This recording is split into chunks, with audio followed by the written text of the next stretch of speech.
Ok. Muito boa tarde a todos. Estamos iniciando aí mais uma aula de Geografia do segundo ano do ensino médio do Colégio Estadual Nazira Salomão. Eu sou o professor Paulo e hoje iremos conversar sobre urbanização. Exatamente. Eu estarei desde já compartilhando uma tela para com vocês. E o que se consiste aqui ao nosso tema? Lembrando aí que nós já conversamos aí um pouco sobre a questão aí dos sistemas econômicos, né? Inclusive nas suas respectivas ideologias também, tá? E agora nós vamos adentrar aí em mais um tema bem extenso chamado urbanização. Então, para entendermos aí o que vem a ser uma urbanização, nós temos que primeiramente conhecer estes conceitos. Ok? Vamos conhecer um a um? Vamos lá. Primeiramente, o conceito aí de cidade, né? Então, cidade vem a ser aí um aglomerado de pessoas que pretendem dividir o mesmo espaço com o objetivo de conseguir um lugar melhor para se viver. A cidade pode ter um desenvolvimento para a população, com a busca de novos serviços, trazendo benefícios e também malefícios para a população. Então, aqueles que pensam que muitas das vezes sair do campo para ir para a cidade pode ser uma coisa positiva, nem sempre. Ok? Bom, dentre esses conceitos sobre cidade, nós temos aí duas grandes categorias. Uma chamada formal, que é dotada de infraestrutura, bairros nobres, centrais, e concentra a maior renda. Então, seria aí os grandes centros, né? Os centros das cidades, ok? Aí temos aqui um organograma acerca das características da cidade formal, né? E a questão informal, carente de infraestrutura, saneamento, coleta de lixo e serviços, ou seja, bairros de periferia com menor renda, incapaz de atender a necessidade da população. Muitas das vezes tem um mercado ilegal de terras e os loteamentos clandestinos fazem parte desse segmento. Então, quando a gente fala aí sobre a parte informal das cidades, significa que são aí os bairros chamados de periféricos, né? Ou seja, eles ficam em volta dos grandes centros, ok? E normalmente ele não tem a mesma estrutura do centro aí formal, da cidade formal, né? E muitas das vezes, não obrigatoriamente, ele seria aí um bairro em si. Em alguns casos, ele pode se tornar aí uma pequena cidade que fica ao lado da cidade central, ou seja, da capital, tá? Ou de um grande centro urbano, né?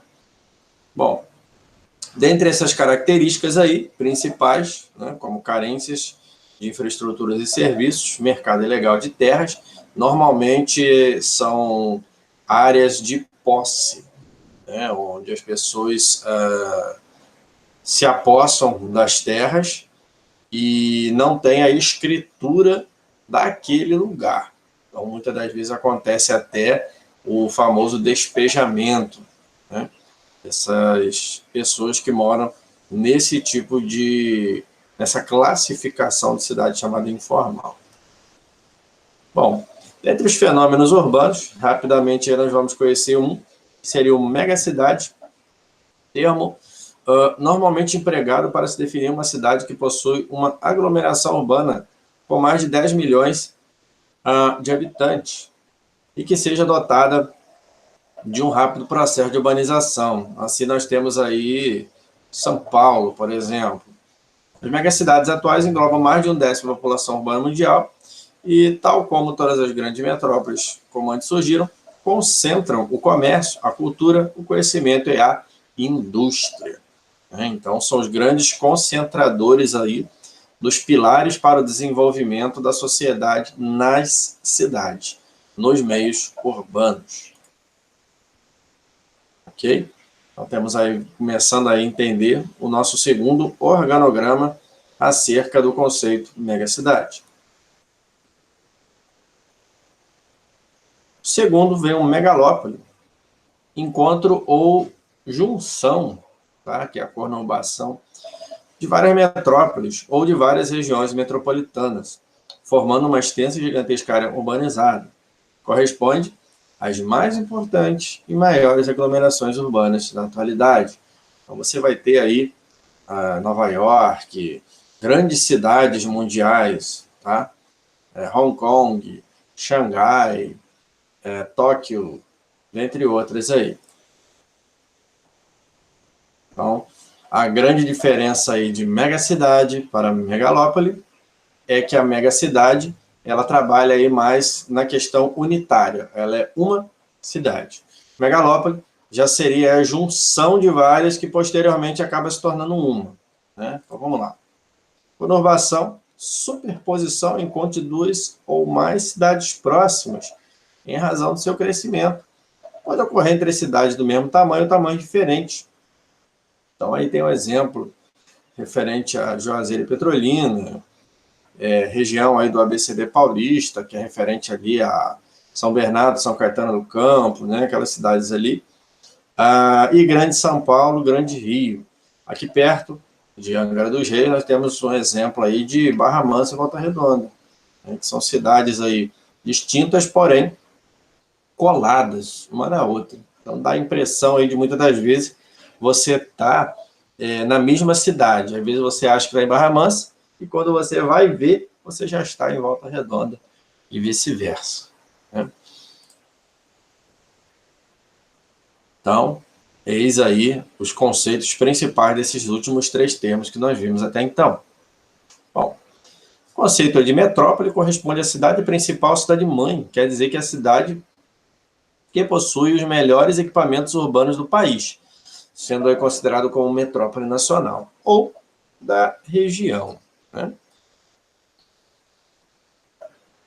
Então, recapitulando aí, temos aí o megacidade, trabalha aí com o conceito aí unitário. Né? A megalópole já vem aí a concentração de cidades de tamanho maior.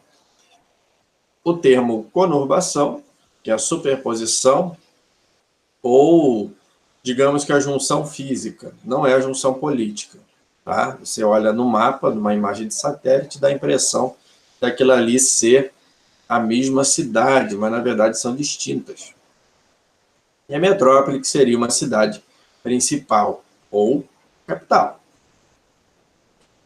Região metropolitana corresponde ao conjunto de municípios conurbados a uma metrópole que desfrutam de infraestrutura e serviço em comum. Né? Então, nós temos aí, né, a diferença, né, de conurbação para região metropolitana. Tá? Então, você vai ter aí a conurbação quando você tem duas cidades fisicamente juntas, coladas, e a região metropolitana já é um conjunto de várias cidades coladas aí até então. Tá? No caso, cidades vizinhas. A rede urbana é formada pelo sistema de cidades, território de cada país, interligado por uma às outras através dos sistemas de transporte e comunicações. Então, a rede urbana nada mais é do que o sistema aí de comunicação e transporte que as cidades disponibilizam e, consequentemente, se interligam também. Né? Nos países desenvolvidos, devido à maior complexidade da economia, a rede urbana é a mais densa. Né? Ela tem uma maior quantidade aí. Bom, visto aí o nosso resumo, nós vamos aí a mais um conceito acerca da urbanização. Então, temos aí a verticalização. nada mais é do que no processo de crescimento urbano vertical, através da proliferação de edifícios. A verticalização demonstra a valorização do solo urbano, ou seja, quanto mais verticalizado, mais valorizado. Então, nós vemos aí as primeiras cidades a serem desenvolvidas, elas começam aí num processo de horizontalização, onde não há construções aí, pelo menos acima de 3, 4 andares. Tá? Então, você tem aí um certo quantitativo de pessoa.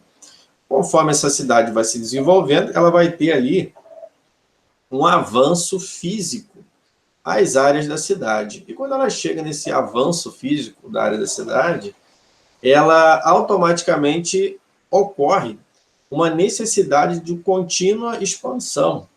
Só que, como que ela vai expandir se toda a área dela já foi ocupada? Aí ocorre aí o processo de verticalização. Ou seja, se não dá para crescer de forma horizontal, cresce da forma vertical, nesse caso, na construção de prédios. Então, assim, numa área onde você teria uma casa com 10 pessoas morando, nessa mesma área, se você construir um prédio, você pode botar 200, 300 pessoas, ou até mais, morando. Tá? Então, esse processo de verticalização ele faz parte aí do crescimento no quantitativo habitacional, né, das grandes cidades. Ok? Então, eis aí o resumo de mais um conceito. Os tecnopolos, ou também chamados de cidades-ciências, são onde se encontram os centros de pesquisa, centros de difusão de informações, geralmente se localizam junto a universidades e indústrias. Né? Então, temos aí a Zona Franca de Manaus, além de ser um polo industrial, é um polo também de ciência. Parte ali central de São Paulo nós temos também. Tá? Quando nós vamos aí afora do Brasil, nós temos lá nos Estados Unidos o chamado Vale do Silício, tá? Que é onde encontram aí os grandes polos de ciência e de fabricação, principalmente de meios eletrônicos e digitais. Que no caso aí seria o Google, o Microsoft, o escritório aí da Facebook, também o YouTube, que é uma plataforma da Google também, dentre outras fabricantes, como IBM também, você vai encontrar lá, a Apple também, nós podemos encontrar. Então, são regiões que abrangem aí não só a produção, quanto também a parte científica. Então, estamos aí vendo mais um resumo.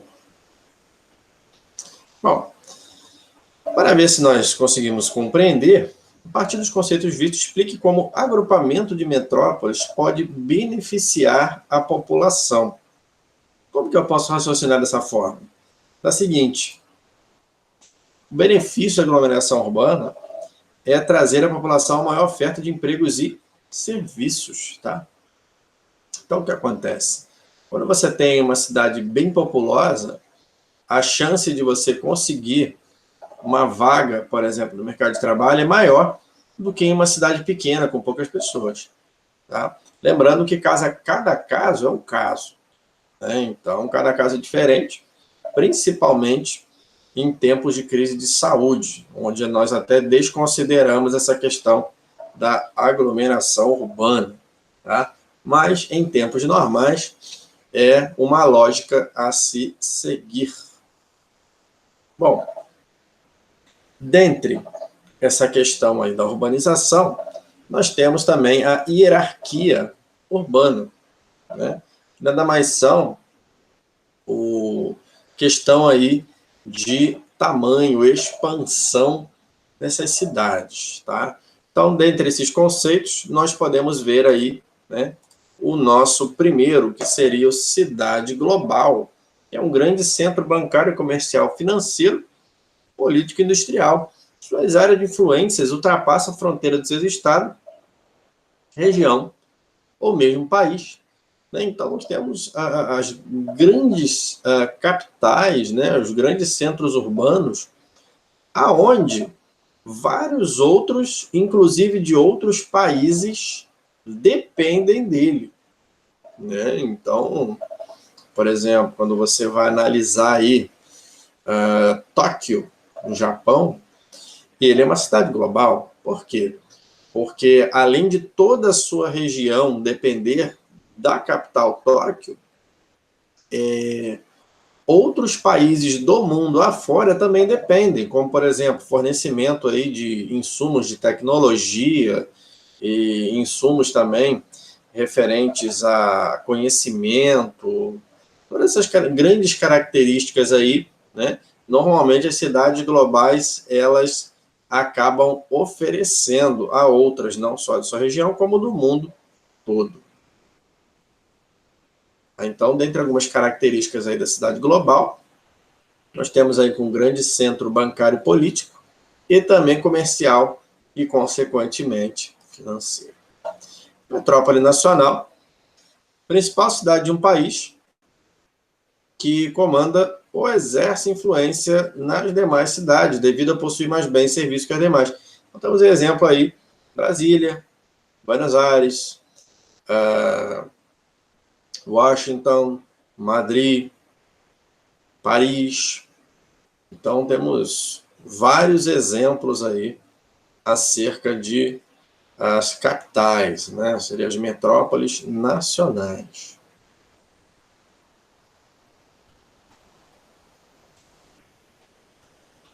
Metrópole regional seria a principal cidade da região, tá? Então, por exemplo, em um estado, você pode ter várias metrópoles regionais, tá? Aí vai depender aí do quantitativo, né?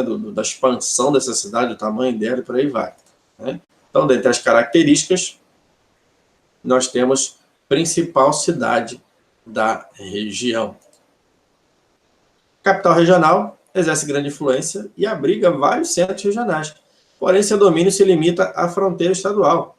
Cidade de médio porte possuindo indústrias e serviços, tais como Manaus, Porto Alegre, Belo Horizonte, né, algumas cidades ali do Goiás também a gente consegue encontrar, tá? Então, aqui na capital regional, nós temos a influência de centros regionais e também temos o nosso limite estadual. Então, fica dentro de um estado, tá?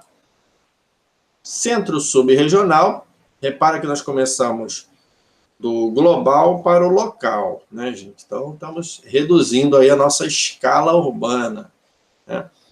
Possui influência restrita às outras cidades, são subordinadas às capitais, mas, ao mesmo tempo, são núcleos para centros urbanos menores, né? Então, como exemplo aí, né, temos influência restrita, tá? E também temos a subordinação às capitais. Então, quando você pega aquele exemplo ali referente a Barmança, Volta Redonda, ali próximo ali você vai ter Resende também, né? Razoavelmente perto também. Então, ali você tem como um centro sub-regional. Porto Real também você vai encontrar nessa região, né? E ali há uma subordinação à capital. Então, muitas das coisas que se faz nesse lugar, nesse centro regional, sub-regional, é altamente dependente aí de algumas autorizações ou algumas coisas aí, né, referente à capital, tá? Então, você tem a dependência da capital. Eles não são 100% independentes, não. Centro local apresenta atuação restrita a mediações, exercendo funções básicas de gestão. Então, como exemplo, aí nós temos aí atuação restrita, funções básicas, tá? Então, quando você analisa a questão ali de Rio Claro, por exemplo, você tem o Rio Claro como um centro local, né?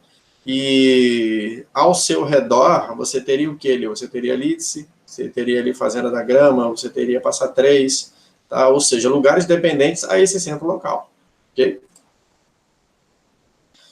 Para a gente praticar aqui, né, vou mostrar aqui uma questãozinha para a gente pensar, né? Um conjunto de municípios contíguos, integrados socioeconomicamente a uma cidade central.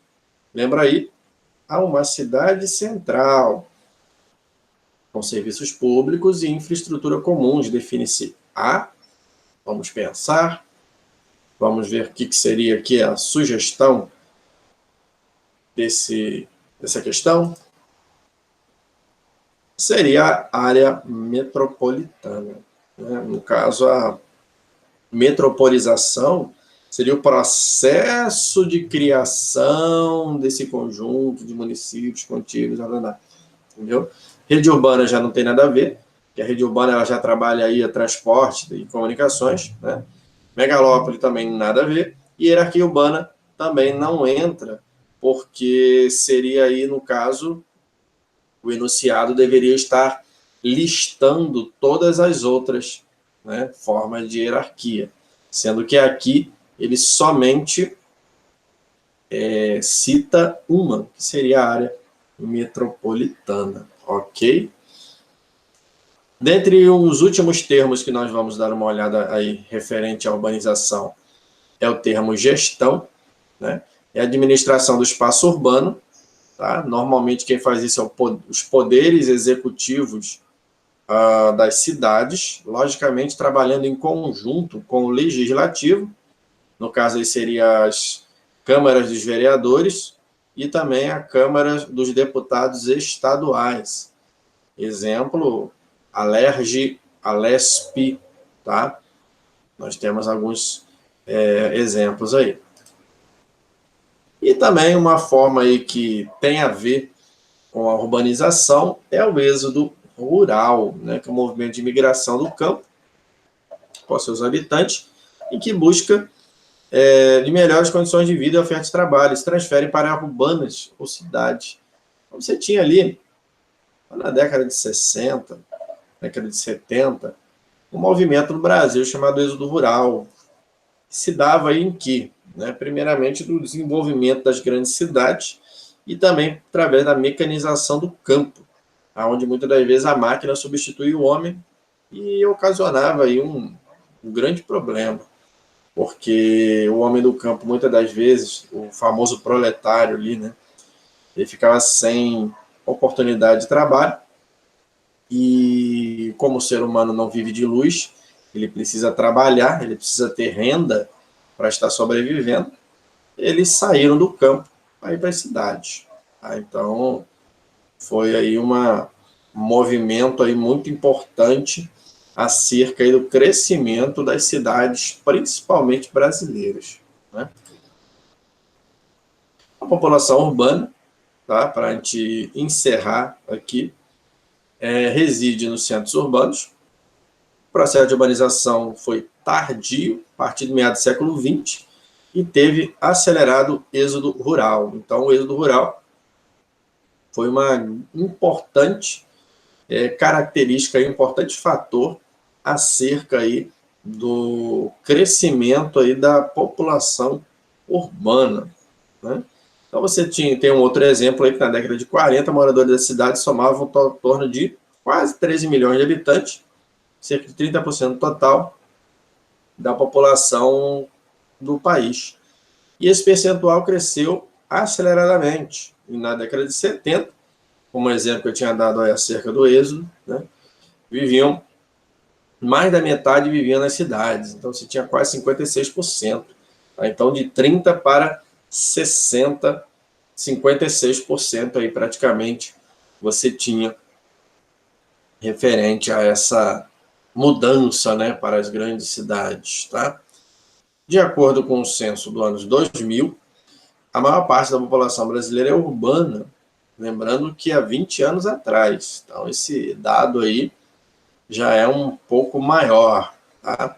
Sendo que de cada 10 habitantes no Brasil, 8 moram em cidades, né? Dentre os problemas que nós podemos encontrar na urbanização seria aí um crescimento fora do planejamento, tá? Então, muitas das vezes as prefeituras e os governadores não criam planos de migrações, né? Migrações internas, logicamente, e em razão disso acaba ocasionando aí crescimentos desordenados, né?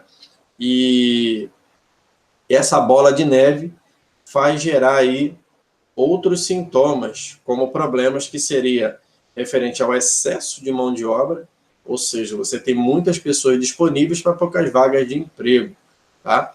Consequentemente, o aumento do desemprego. Você também vai ter aí a questão da favelização, ou seja, as pessoas que vêm para as cidades não têm onde morar, então ela escolhe aí um canto qualquer em volta dos grandes centros, que seriam as periferias, e assim elas constituem aí suas moradias, suas vidas, né? Há também a falta de infraestrutura de serviço, aumento da criminalidade, principalmente em relação aí ao aumento do desemprego, aumento da desigualdade social e também, como característica natural, a poluição dos recursos, né? Então, são bastante características aí acerca da urbanização, ok? Então, olha só, estarei parando aqui a partilha. Aliás, antes de eu parar a partilha, vou estar só mostrando o nosso exercício, né, que nós iremos aqui tentar fazer, né? Dentre essas questões, são 5 questõezinhas de múltipla escolha, tá? E vocês irão analisar quais características de urbanização nós podemos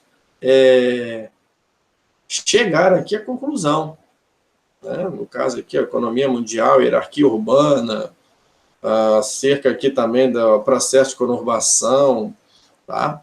A questão também da migração campo-cidade, que seria aí o êxodo rural, né? E após aí a análise e a marcação das questões, basta vocês clicarem na opção enviar.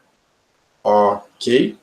Bom, então, estarei parando aí a gravação, disponibilizando aí daqui a pouco e até mais. Ok, gente? Então, forte abraço a vocês, do professor Paulo de Geografia, e até a próxima. Tchau, tchau. Valeu!